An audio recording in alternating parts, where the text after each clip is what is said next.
bros, may game tayo sa Leyte, sa may Caloocan. And kalaban natin is Valenzuela. Medyo late na tayo kasi naligaw pa kami. Kami na lang po sa venue.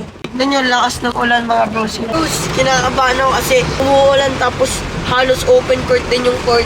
Malay mo maka-cancel.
So mga bros, tapos na yung game natin. And thank God kahit talo tayo. And of course, syempre, thank you Lord na nakapaglaro pa rin kami. Ito na nagtatapos ang ating araw mga bros. Thank you for watching. Don't forget to like, share, follow, and comment at highlights, at followers. Bye!